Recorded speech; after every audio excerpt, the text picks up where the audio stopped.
they want to rescue, lead them on onto the streets to challenge Tifnubu's policy. Something that tells me that, likely probably just retain some of, or most of the policies too. But since a lot of you are suffering from it right now, so it's a good thing, a very good PR for the opposition to say, look at the people suffering, look at that, but they won't even lead their supporters on the street to demand for reversal. They won't do it. Peter Obi won't lead his supporters. Atiku won't lead his supporters. All of them will come together and say, okay, you know what? This particular one, we are leading the people to at least show Tifnubu that you are ready for. So they won't. And if they are going to, it's probably going to be too late. You get what I mean? So that's why I said that they're going to play into his hand. This issue of their IREV and what's that thing they call again? IREV and Beavers. The issue is still the same. In all of their mid-year elections, you have seen the repeated same style of rigging, writing results, snatching ballot boxes, and all of that. So it's the same thing that's going to play out. So nothing is going to be different, but this time, Tifnubu will be in charge. The opposition will be divided. So he's going to have his way. That's my theory. It is beyond just the rhetoric. It is beyond just the fancy words, the stuff is beyond that. So nobody is actually like putting fire at under Tifnubu and his gang right now, right? About how the election will go. And that is the real cocoa. But maybe I am jumping the ship. And since I am not an expert, I can be an expert. Come on, I've been doing this for over 10 years.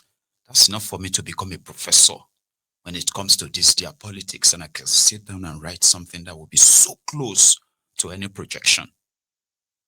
You get what I mean?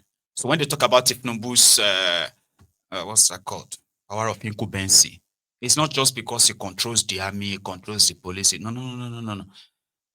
The fact that there are some technicalities that Tifnubu and his gang will maintain and in fact weaponize, that if the opposition are genuinely interested in actually getting rid of him, right, and those things would have been challenged by now.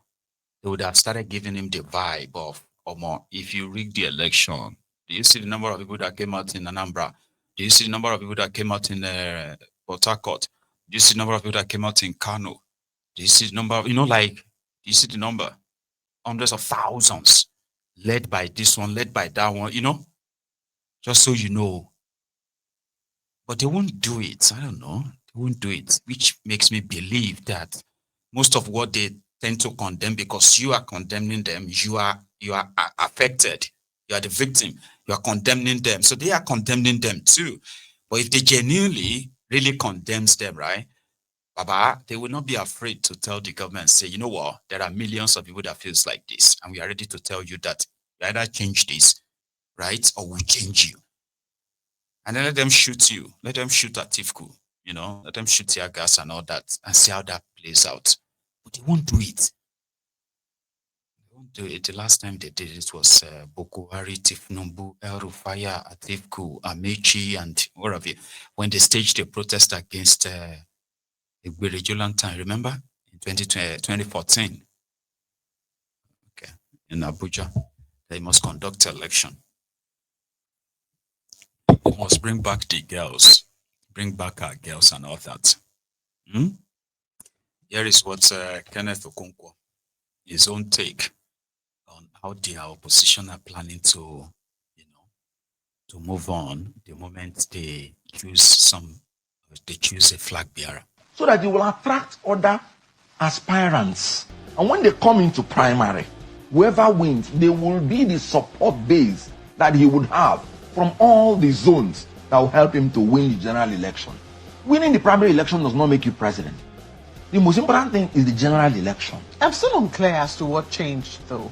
Yeah. With your support for Mr. Peter. No. No personal reason. I made it clear that Labour Party as our base, whatever happens to that party has happened to our alliance. Why? That is just it. He's not a member. He's not. Well, we don't know. Well, he's a member by word of mouth of the ADC. Of the ADC. Good. Well, so we would think that your alliance will continue with him in the ADC. I have told you that whoever wins the election of ADC in the presidential primary, I will support. Yes, but I have told you that if Labour Party, that was the foundation of our relation, we met ourselves in Labour Party, is no longer there. Going forth will be a new arrangement. And you have the right to decide what you will do going forth. So there's no impasse between both of you? Don't know what? There's no impasse between both of you? I don't have any personal problem with my brother P2B. Nothing. Okay. No, nothing at all. No personal problem. Politically, I've told you my own strategy. What I think is a winning. I will support anybody that emerge. He's for Atifku. He's already said it. He said somebody who can face Tinubu needed to be somebody who has had the experience, presidency experience, and who also have the financial muscle, and who also have the national coverage and so many other things, and who is also ready to fight when he gets cheated. Whatever happens, right? Time shall tell. Thank you very much, Gary, Milady, Shakira, as well as Sam Morgan. You probably won't want me to mention your name. So thank you for that, PayPal reach out. So thank you. Bless you.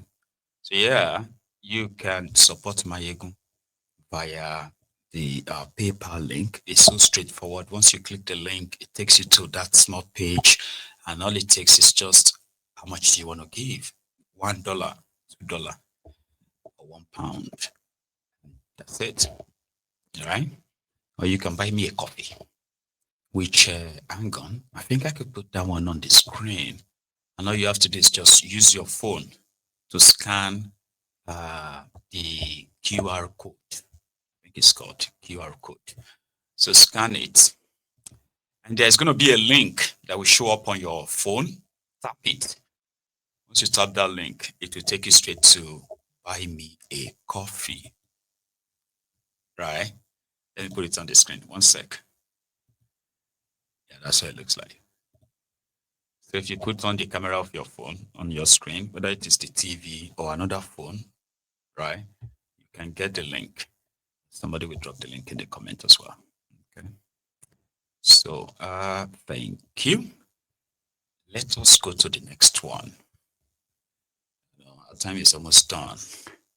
It is the fight between Dangote and NUPENG.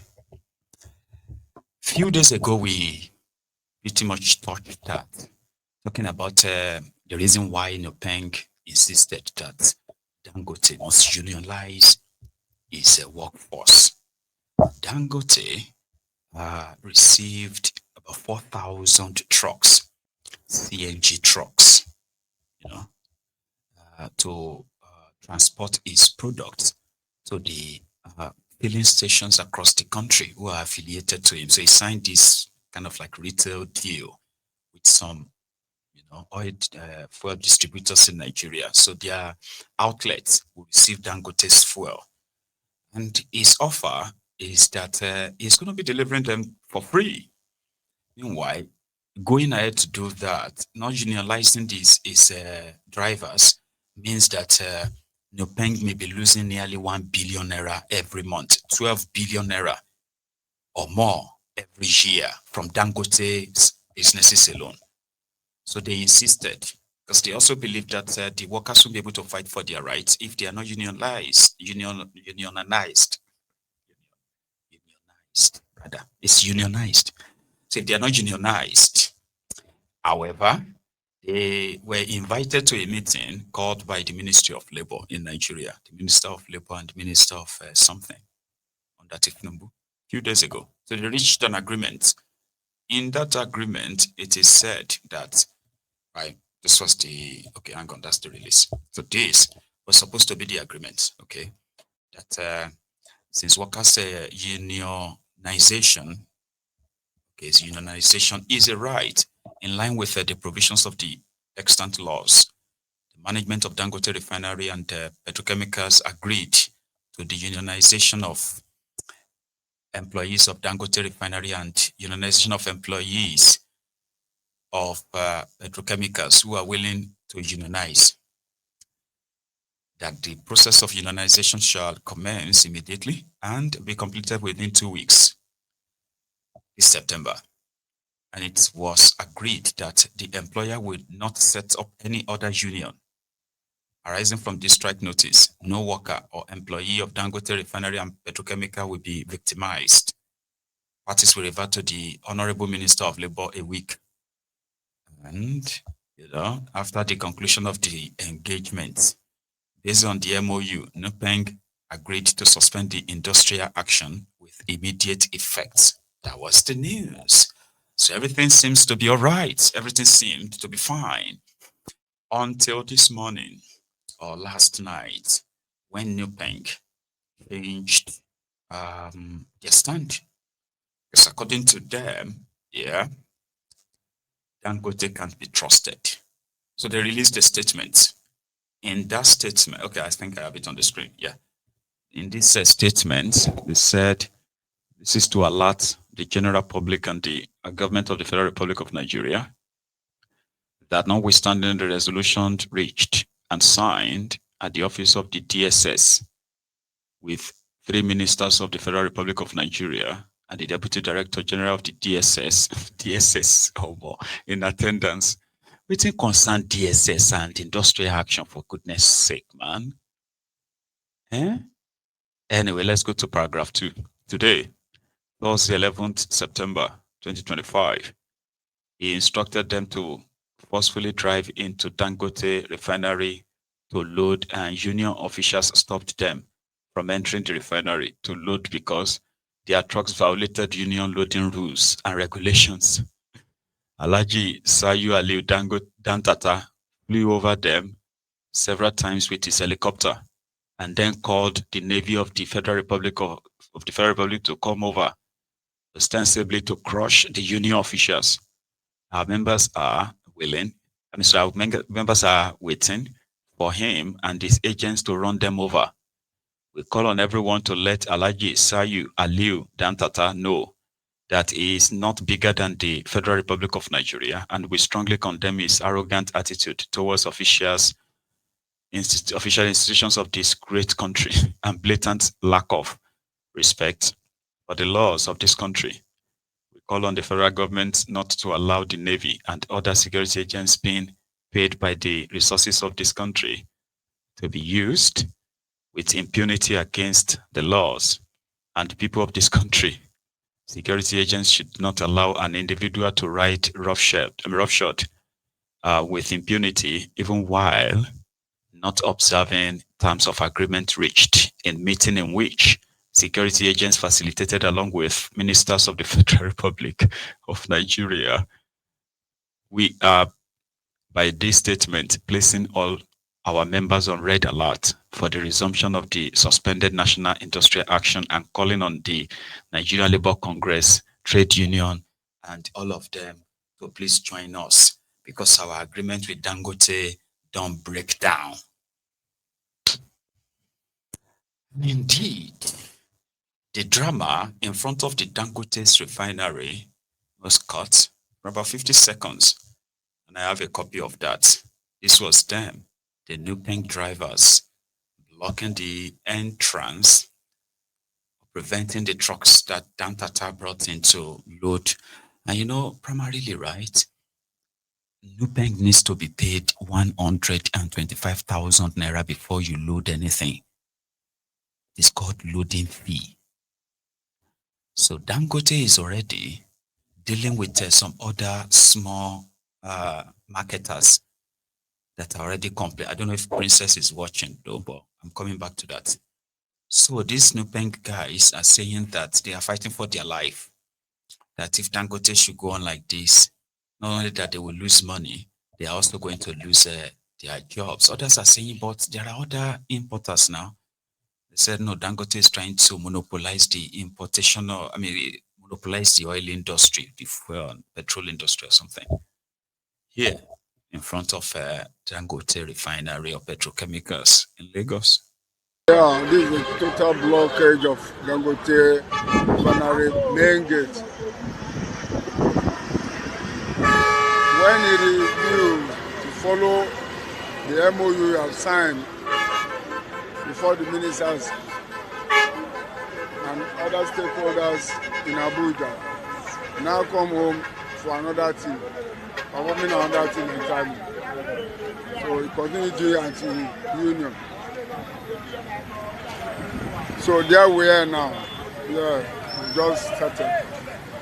And at the end of the day, he said he's going to bring towing vehicle to tow everything up. He said he wants to come and tow off all the tankers with Janway. So we are waiting for him. Thank you. Yeah. They are waiting for him to come and use Janway to tow them away. So that's their way of protesting. So the MOU broke down. And why? Right? Here is, I don't know if he's an expert though in the area, but he's from the private sector too. This rift or face-off between Dangote and NUPENG. So what do you see? And I asked you that question for someone in the private sector. You run the business as a private sector interest, just like Dangote. You make a lot of investment and you are focusing on your profit and how to run your business, and you see this kind of thing going on. How do you explain what is playing out between Dangote and NUPENG? Okay, so what I would say is that on the one hand, why is there a fracas in the first instance? I would say that Dangote wants to recover their costs. They've spent a lot of money. There are lots of things, whether it's in production, in cost, in transportation, and all of that. So on the one hand, you have Dangote trying to make sure that they recover their costs. On the other hand, you have NUPENG trying to ensure that their trucks are still on the road, their workers are employed, they have a good salary out of all of this, and all this adds to the bottom line.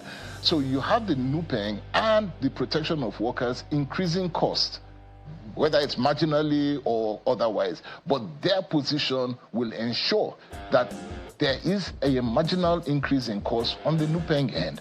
For the Dangote end, they want to remove all of that and bring it down to minimum zero. And that's where you have the differences. Now, somebody has to mediate in the middle of all of this, and that's where the federal government comes in.